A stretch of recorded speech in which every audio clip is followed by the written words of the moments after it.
Hey guys, we are going to be talking about 3 tips to manage bloating on a plant-based diet. This is a really common thing that happens when people either transition or you potentially try and hit a higher calorie intake, following a vegan or plant-based diet. But we've got 3 tips here to help you to kind of manage that. So we've got a big man here, Tom McClure, and he's going to hit us with his first tip of the day. How do we do it, T? So what we need to think about, I think, when it comes to fiber and bloating is it's not probably one item potentially of food. It's like the overall intake of that meal and like across the day.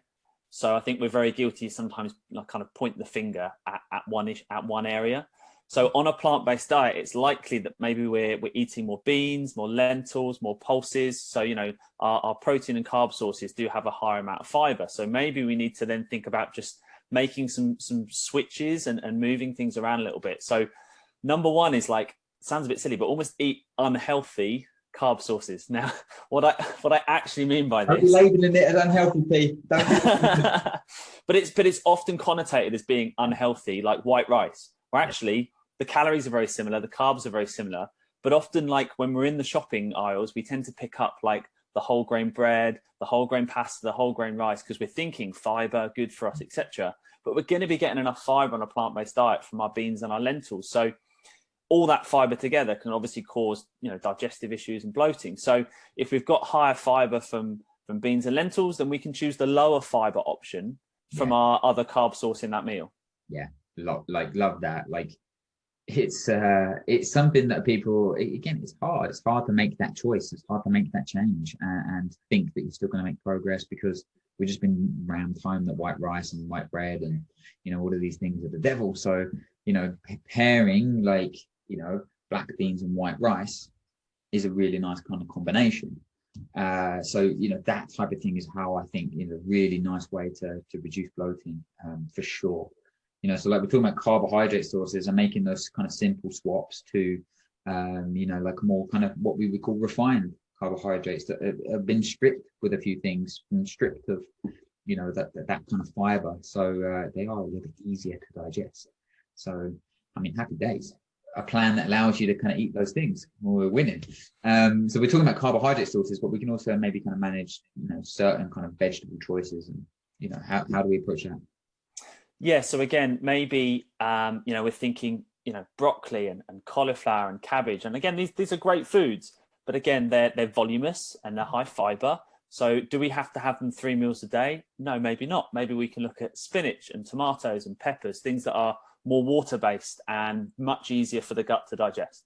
Yeah, definitely. Like, it's that variety is also going to help you, immunity and health and diversity of the gut. So it is really, really nice thing. One thing that I found when I did, fully plant-based for 6 weeks was I used gherkins and fermented foods to kind of help, because they're all water-based, like small cucumbers, they don't often have a lot of fiber, but they also have some digestive enzymes, that kind of thing to help with that digestion. So definitely think about kind of making those simple swaps and not just kind of basing your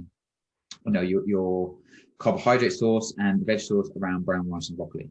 And I think for those, you said maybe a lot higher calorie targets, like performance-based athletes, maybe look at your fruit sources as well. And actually, could you use like more dried fruit? So again, we've got, the same amount of carbohydrate and calorie load, but for much less food.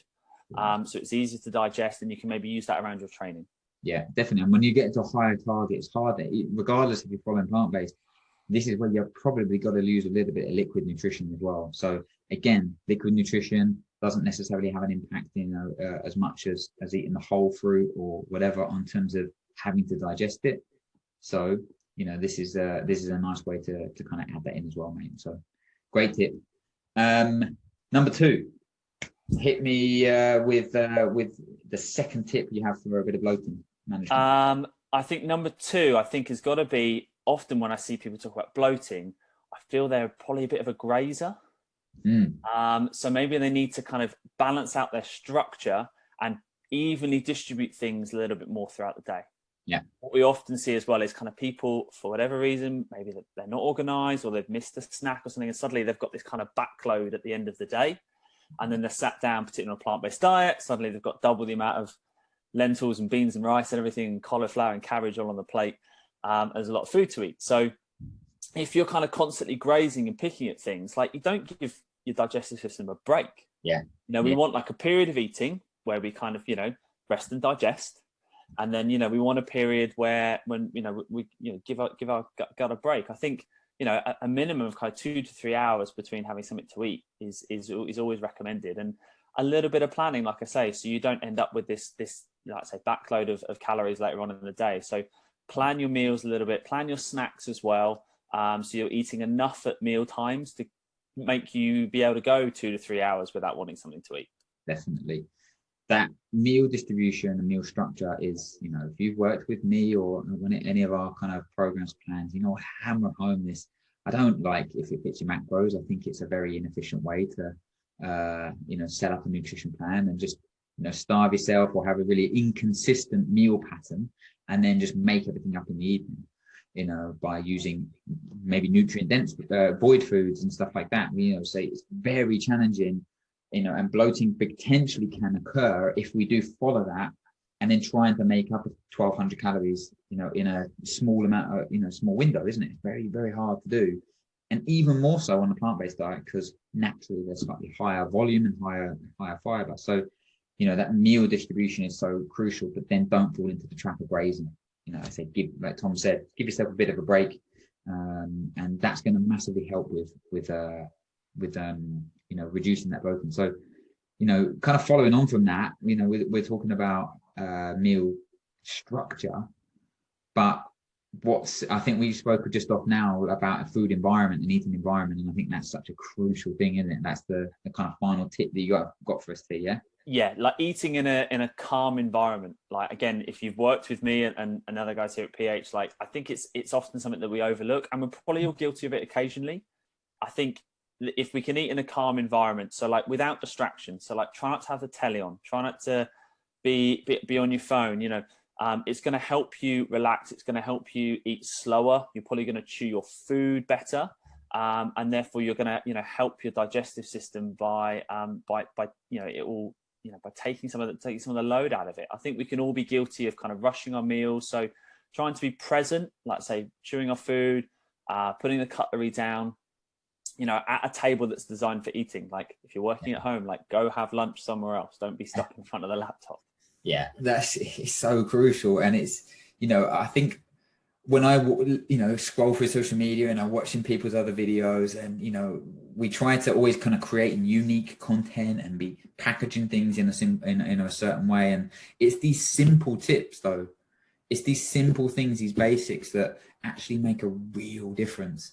And genuinely, we think about bloating. So, you could be like, oh, add a probiotic in, do this weird, wonderful kind of apple cider vinegar and different drinks and, whatever. Like it doesn't, you don't need to be doing that. And because you need to be probably just doing these 3 tips and it will make a huge difference to your bloating. So again, guys, like focus on those 3 tips.